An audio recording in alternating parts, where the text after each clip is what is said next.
So hi, I'm Jo from Cheeky Wipes, Cheeky Pants, and I'm with Samira from SEND Adventures. And if you have been following our socials, you know that we've been trying to meet for a couple of weeks, and technology hasn't been on our side. So we've recorded our chat, and you're watching this now. It was pre-recorded, but we're going to have a great chat. And if you have any questions that you'd like to ask, please do drop them in the comments, and we would be more than happy to kind of answer. You'll find this posted on both of our socials pages, and if you've got any questions, please do ask them, and we'd love to answer them. So if you're following us from Cheeky, you'll know that we are all about reusable period and pants and pads. We've been doing that for kind of 10 years now. We've been going 17 years, but we've been focusing on periods and incontinence for about kind of 10 years.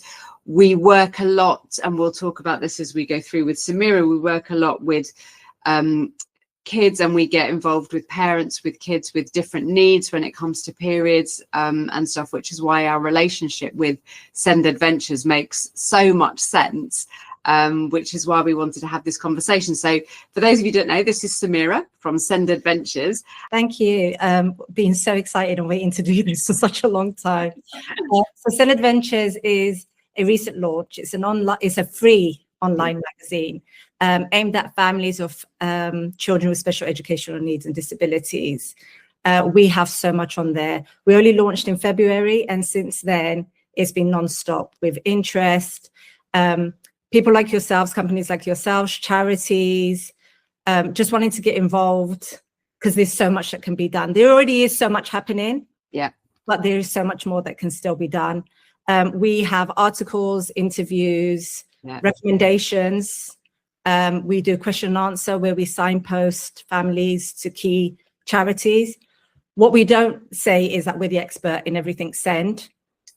We are often communicating with charities, asking questions ourselves with the experts, specialists in the field, to gain more information, to pass that on to our readers as well. The giveaways have been fantastic. We had a Cheeky giveaway not too long ago, and it's just been growing from strength to strength in a very short period of time. So lots happening. I'm very, very excited. I know, it's amazing. And what's the backstory? How did it all come about? I founded SEND Adventures, like I said, only recently. I think we're coming February-ish time. But there's always that back end that takes a long time to happen before you can actually launch. But I actually had the idea pre-COVID. I've always, been thinking about it and what it would look like, and it's had very different forms. Then the time was right, and I was in the right space where we were able to build a team around us, have the right people join in, and then we launched. But I'm neurodivergent myself. So so I work in special needs, and I'm a primary school teacher and qualified SENCO, but I'm also dyslexic. And I wasn't diagnosed with my dyslexia until I was in my 30s. Oh, it's so common now, isn't it? And that it's so common that people are being diagnosed so much later. Yes. Oh gosh, And so it's given parents that support, building that community. I think there's lots going on with SEND Adventures, but one of the core messages I want to give out is early intervention and what that can look like and the benefits of it. But also it's never too late. And you might have a child who's 15, who's in their early 20s, and you feel like you should have done it earlier. Things happen, life happens. Sometimes it doesn't show. And when it does, that's the point of win. And just move on from there and give the support you can moving forward. I could always think, I should have, and I wish that, I had got my diagnosis earlier, and maybe life would have been different had I, but I got it when I was in my 30s, and, I've moved on. And I want to be able to give people the support to know what to look out for, know how to provide the emotional support as well. So I've got my own personal journey within SEND Adventures. I want to be able to give that and share that out with parents and carers. It's been something that I've been thinking about for a long time, and it's just sort of come together, and it's perfect timing because I think there is a lot about SEND out in the media, and people are very aware. And had we launched it earlier, maybe there wouldn't have been the support and the interest and the drive for it. Yeah, maybe. And I think you're absolutely right. And with social media being, let's be honest, quite a safe space for things like that. It can be a weird place for other things, but it's actually, looking to be quite a safe space for that, and people really coming forward and talking about things. And we chatted with a brilliant lady who runs an endometriosis campaign called You'd Never Know, and it's kind of all about these beautiful girls, not necessarily beautiful girls, but confident, brilliant looking women that are getting on with their lives. But what you don't know is, like, an hour before, they were crippled over in pain with their endometriosis, and they're undiagnosed or misdiagnosed. But what it's allowing is a space to talk about it. And it's really, and it's the same with you. It's like you've kind of pulled this together through your own experience, through, being a teacher, through being a mom as well, and looking around you and going, right, actually, this is a really good time. And there is a lot of traction and support and, the collaborative nature of other organizations kind of pushing all for the same thing. So it's yeah, you're right, it's a pretty good time.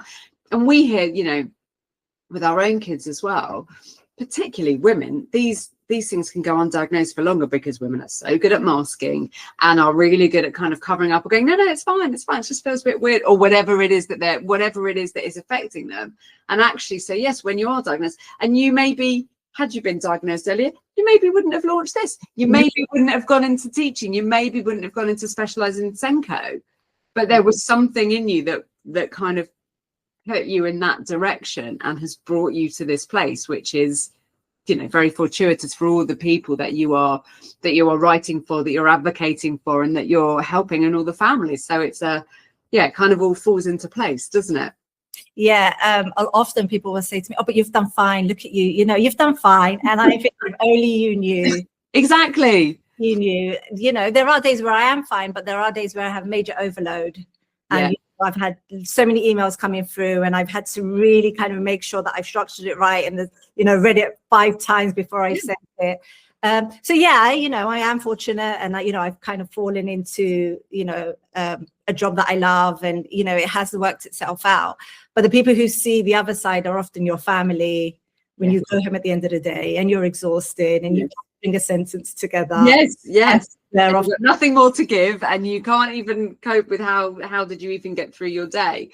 But what you're doing is you're kind of channeling your own experience and the experience that you're getting through your job into kind of pushing forward and advocating for families and kids that need it. And I think one of the reasons that our fit is so good is you came to us talking about the work that you do, and talking specifically about puberty in young people with special educational needs and diversities.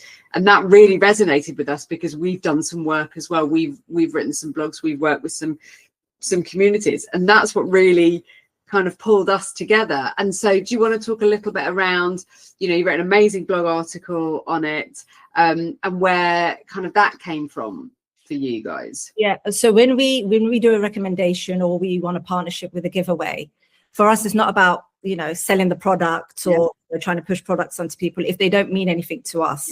So we will often spend time researching, listening within the community about recommendations and people's experiences.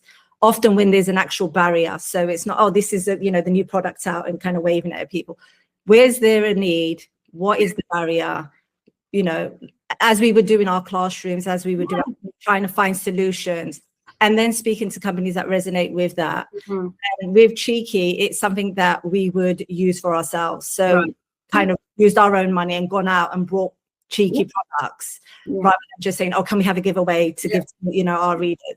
And we will always do that. And then in terms of the articles, rather than saying, here's a giveaway, and then that's it, we will spend time talking to our parents and empowering them. And, the articles often will explain what the barriers are, what barriers do children face, and then giving some recommendations, some tips.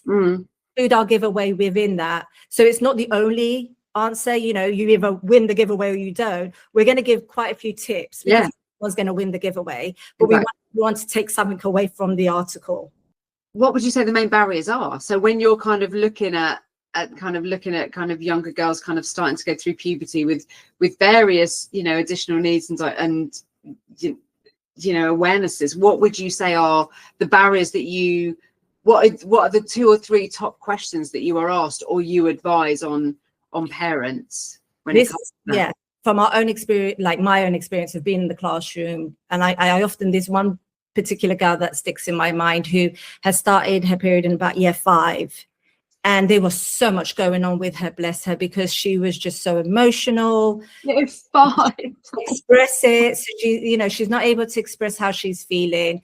There's so much going on with her, and then she has to put on a period pad that she doesn't feel comfortable in. She's not able to do swimming on swimming days. So bless her, she'd be in tears because she wouldn't be able to do swimming that day. And this all took its toll on her. And so what we would start to do is we got a calendar. We started to put of when, because it's not necessarily regular either to start with. Especially that young, yeah. But it just gave us an indicator. So we would have a calendar up and we would just kind of, and there didn't have to be anything else on there because ours was in our classroom. Yes. So nobody needed to know what it was for. Yeah. We didn't have her name on it, but we as a team all knew what the purpose of the calendar was. And we would just kind of pinpoint it. And then my team, the rest of my team, who were sometimes often a lot more on point, would start picking up, you know, on her, changes in her behavior, which was fantastic. And it's a team, it's always a team effort. Of course. And so they would like have other symbols that kind of gave an indicator that there's been a slight change in her behavior. Yeah. And start seeing patterns, because it wasn't just about her getting her period. It was her emotional well-being and how she was feeling. And so we would just be a little bit more flexible leading up to it when we could see there was a slight change in her behavior. Yeah. If she was refusing to go out to the playground, you know, maybe she was feeling a bit uncomfortable, a bit achy. And they were, no, it's playtime, you do need to go out, you know, so that there was that flexibility in how we approached her. Yeah. And then we spent some time actually teaching her how to use a period pad. There'd be an adult that would support her going to the toilet. No one would ever go in with her, but there was that verbal communication, and she would do that if she needed to call out for help, she would be able to. And then there was a lot of communication with home as well, so that, you know, mum would be able to know what was going on at school, vice versa, so that we could see any changes in behavior. Now, did you see from her the acceptance that you guys were all working with her? Did you see changes in her? And again, super young in year 5. I mean, she's just super young. But did you, through kind of pinpointing this and the flexibility and the gentle approach, did you guys identify? Sorry to interrupt, it's just really interesting. Did you guys see the benefits of that with this particular? Not initially. I think there was too much going on for her to kind of see. But by the end of the academic year, she would come and tell us, I'm not doing swimming this week because, you know, I've got my period. You know, I need to go and get changed. So she'd actually just say, I need to go and get changed. And that meant that, you know, she'd be able to go. So yeah, it took time. It wasn't something that happened straight away, but we definitely felt that she was happier, more comfortable. Yeah. You know, with the changes that were going on for her. Yeah. And kind of parents wise, obviously you're working really closely with them. So, and you're in a primary school, so you're predominantly working with kind of that year 5 and year 6. And have you seen that the girls are potentially, the students are getting younger when they're starting their periods? Is that something that you are identifying through your work with them? Or, you know, there's still quite a lot of them when they leave to go to secondary school, they've had their puberty lessons, and how are those structured to be able to really support kind of the changes that are going to come, you know, if they haven't got their period while they're in primary school, those changes to come when they move on? We haven't noticed that there's a lot more. Okay. Like one or two. Our classes are quite small, so you have 10 max in a class. But we always do puberty sessions. Yeah, they're usually split. So we'd have with mix. So when I mean mix, we'd have girls only in the class. Okay. We would have a small group of girls from the different classes to make up the year 5s and the year 6s. And that just gives them a safe space to be able to talk, ask questions. If it's mixed, I think that they would be unsure to ask certain questions. We want it to be so that they're able to ask questions they feel comfortable asking. For some of our children, the cognitive understanding isn't there. Okay. And so they might struggle to understand quite a few of the concepts. So we really, really simplify it. Quite lucky, because often we'll have someone, for a nurse from the local community assigned to our school, and they also come in. And PowerPoints are really, really simple. So we'll use Imprint often to explain it. And then we have model dolls as well. Oh, great. Yeah. Like period pads there for them to be able to see them, hold it, and have that conversation. And it might happen more than once. Yeah, of course. Yeah. And reinforce it. So we'd have a session.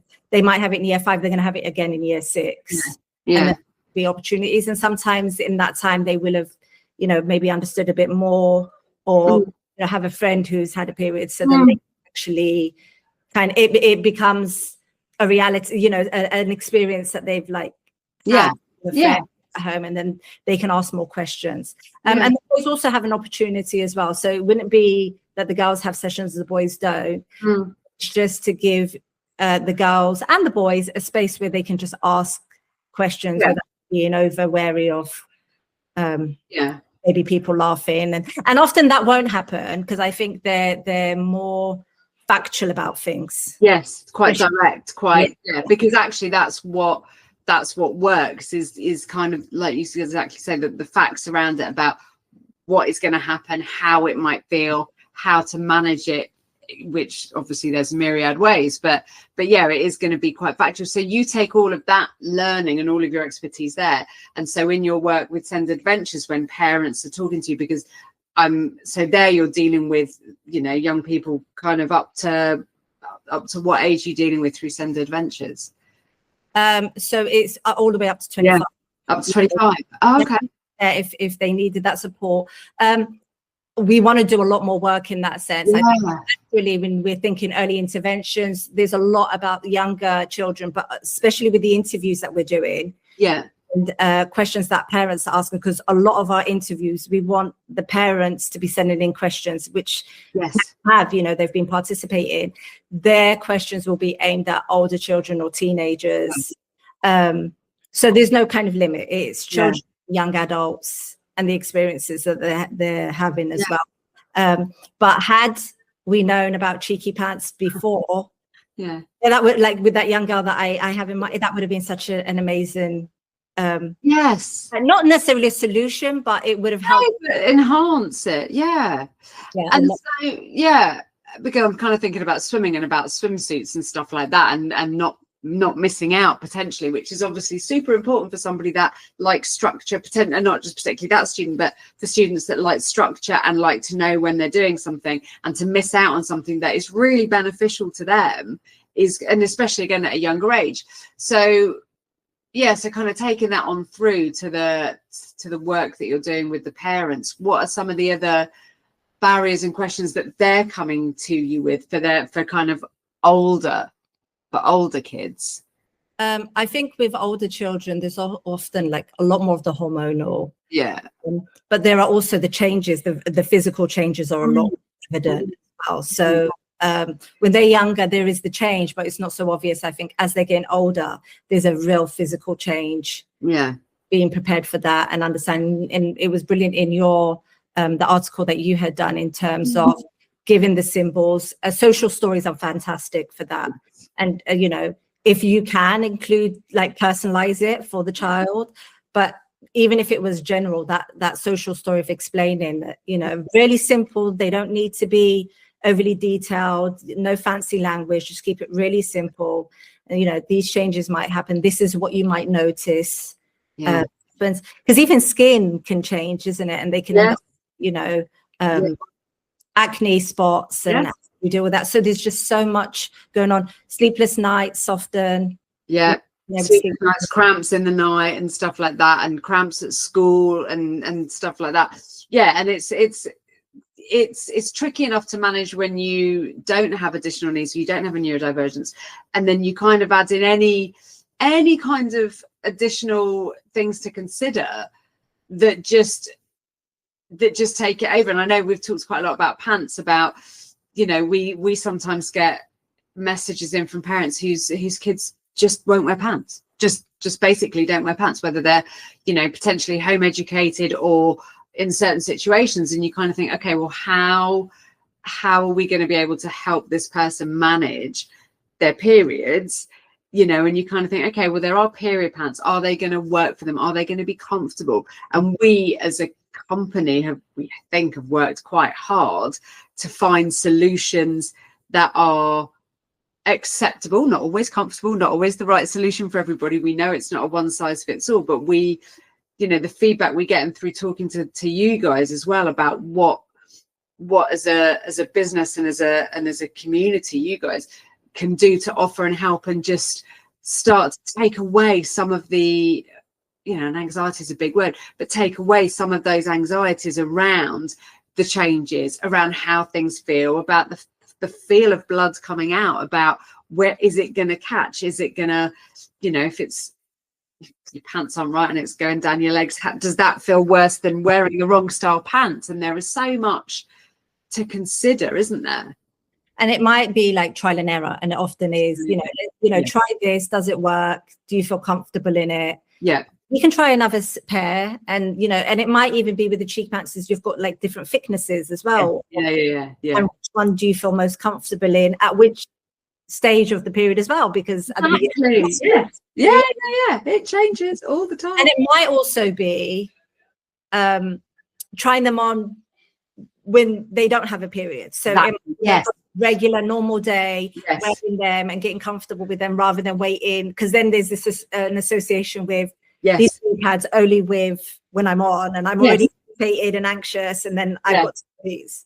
So that would be, you know. Yes, that's such valid advice, actually, and it's something that we use it in a different way. But that, in terms of like, if we've got parents getting in touch with us or with you, that's a really good way of saying, we'll try them just on a normal day, see how they feel on their skin, on their body, fit wise, you know, waistband wise and all of that. And we also do it from if we get parents or carers emailing in and saying, my daughter hasn't started yet, but I really want to get them some pants. We said, that is a great idea, because actually getting used to wearing them in advance is really good. And I hope my daughter doesn't mind me mentioning it. She was wearing them long before she started her period to get used to them. And so by the time she came around to getting her period, she was like, well, these are just my period pants. These are just my pants. It's fine. Yeah. And actually, they're a really good way in terms of like, if you get kind of discharged before your period or whatever, actually, they're a really comfortable option for that. So there's that for kind of pre-periods, getting used to them. But also, you're absolutely right, without all the added sensations and thoughts and changes happening around their actual period, if they just go, well, these are just my like super comfy pants, that's a great way of doing it. And I think parents would get that. They'd be like, yes. But I think when you're in the moment, and we get, you know, I always say to Kirsten, who works with me with our customers, we are an emotional purchase. Anything somebody is buying from us is an emotional purchase, whether it's period pants, whether it's baby wipes. You know, they're either having a baby, they've just had a baby, they're in the middle of a night feed and they run out of wipes. That's an emotional purchase. If they've ordered period pants and they've not arrived in time because potentially they've ordered them the day before the period started, just full disclosure, they're not going to arrive within less than 24 hours.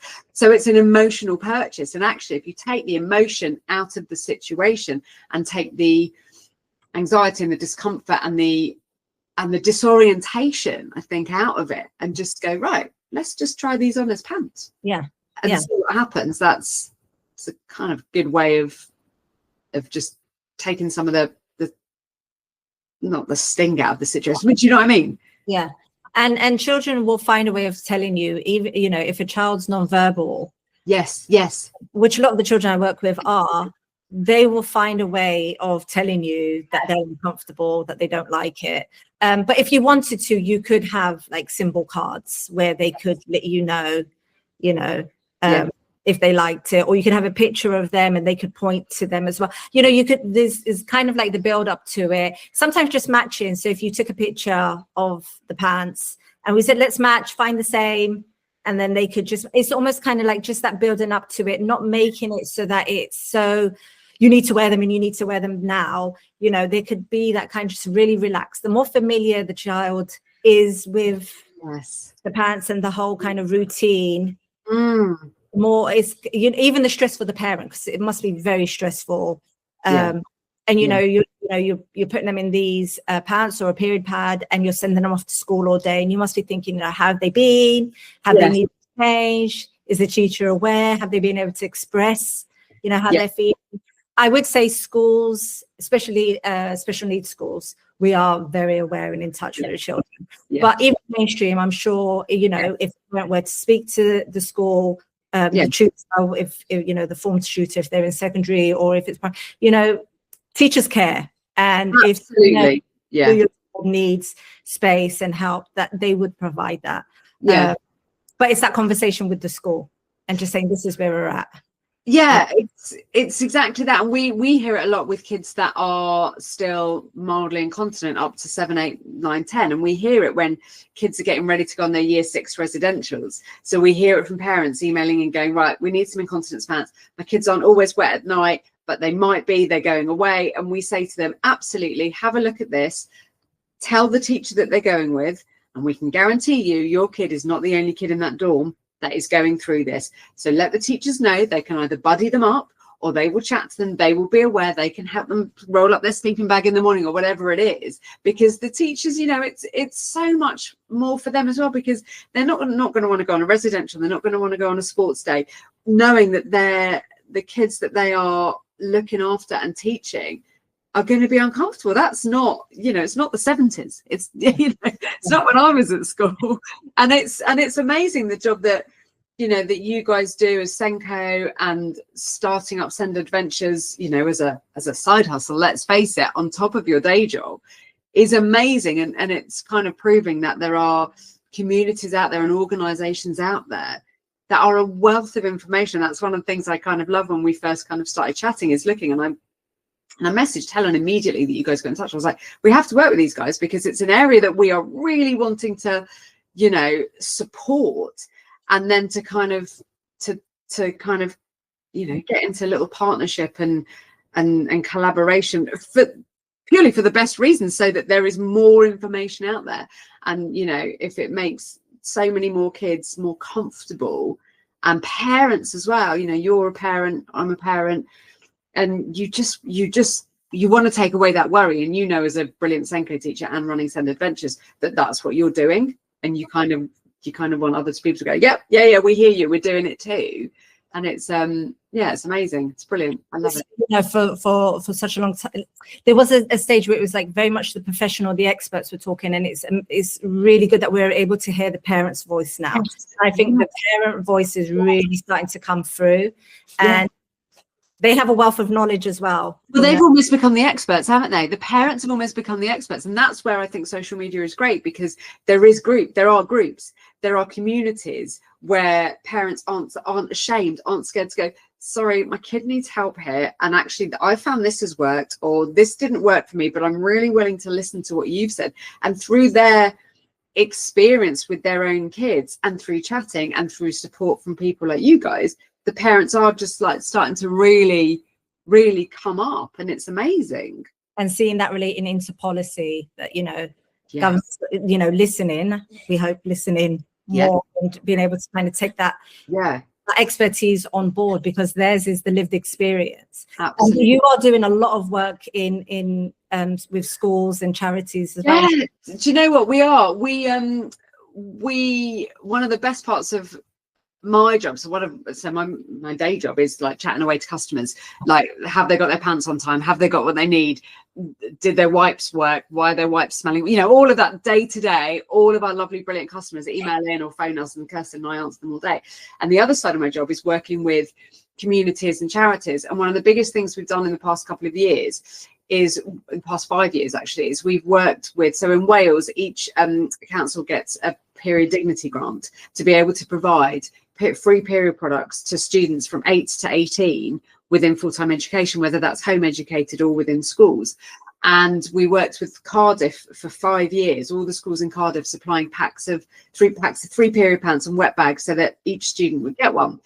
And then in December, this time last year, we got the tender for Flintshire. So we bid along with other period companies, and we bid and we got the tender for Flintshire, which has been unbelievable. So we work to provide over 100 schools and community centres in Flintshire with whatever they need. They have a budget, they have a voucher scheme, they come to us. We have packs of medium flow pants, heavy flow pants, pads. We source disposables from a couple of brilliant companies, so Natural Care and TOTM. We only work with kind of sustainable companies. So we supply that to over 100 schools and community centres across Wales. And that ranges from swimming clubs to mainstream schools, to special educational needs schools, to libraries where they hold period parties, where we supply packs and people can go chat to people and take home a pack of pants that is reusable. And we also do a home ordering system where students are in lessons and they're learning about this, and then they get the chance to go onto their school Chromebook or tablet or whatever, and they can place an order for their pack to be delivered to home absolutely free. And that's all funded by the Welsh Government. And we are so privileged to be working with Flintshire particularly because they are so innovative. And we've developed a first aid kit. So if there are sports matches and sports days, they have a bespoke first aid kit that we've put together in conjunction with them, with reusable and disposable items that they take out onto the field, so that if girls need them or the students need them, they've got pants in their size, they've got pads if they need them. And that has been such a privilege to work with them and supply these kids. And I was chatting to our contact there the other day about a word bank, about how do we, when we're specifically starting to talk about special educational needs schools, how do we define the word comfortable? Comfortable is something different to me as it is to you. And if we're saying, actually, these pants that we offer should be really comfortable, well, to somebody that has material sensory issues, somebody that doesn't like a tight waistband, somebody that doesn't like the feel of extra padding on them, that's not comfortable for them. So we're about to kind of embark on a bit of a mini project around, right, how can we convey to kids with autism, kids with, like I say, different sensory needs, what comfortable is and how it can benefit them. So I'm really excited to do that with them because that's pretty new to me. So yes, we do that. And then we also sponsor a football team. We'll sponsor a girls' youth football team. So we are Cheeky pants emblazoned on their away kit, which is amazing. And the girls love it. And they each get a pair of pants at the beginning of the season to enable them to carry on training, to be able them to like carry on, you know, running and play their sport. And they're called #United, and their youth support team is unbelievable. It's absolutely brilliant what they've done for these girls to enable them to carry on playing. And again, we're really privileged that we get to kind of work alongside them with that. So it's yeah, so it's that side of my job is like, I love it. And I also love like chatting to people and parents all day long. So yeah. What's interesting, well, two things that kind of really, it's all amazing, but kind of my brain started working in terms of the comfort. Before, traditionally, you're expected to conform to what comfort is. You know, you're told this is comfortable, and everyone kind of goes, all right, well, it's not, but okay. But for children to be able to find ways of explaining what comfort is, and it might be nice to have your followers and readers kind of write into you to tell you. Such a great idea. That is such a great idea. Yes.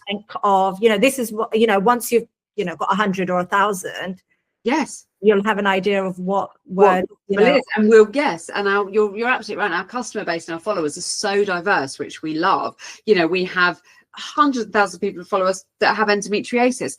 100,000 people follow us that say to us, well, my periods are shorter because I'm more comfortable. You're like, wow, okay, what does that even mean? And we've got a survey out at the moment saying, right, has wearing period pants changed the duration of your period?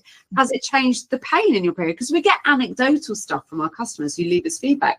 But Helen's put together a survey saying, right, okay, write in, tell us, do our survey, tell us how it's changed it. So I think that's such a good idea about getting our customers and our followers to kind of tell us what comfortable is. I will take that and I will use that, Samira. Thank you. But also the end of the session where The children can order their own. Yes. So that's brilliant preparation for adulthood. It is so good. It's so good. And we see it because we go through the orders and we, flinch and verify them to make sure, the kids are in full-time education or home education. So they've got all the details there. But it is, and sometimes at like 2 o'clock we'll be like, we've just had a load of orders in. I'm like, there's not been a lesson at that school. And you can see they're all from the same school and they're ordering the size that they want and the style they like. They've got 3 or 4 choices of styles. So there's something, that will suit most people. And it's amazing. And we work with a couple of the special educational needs schools on a bespoke way. So they don't have to order the kits that have been put together.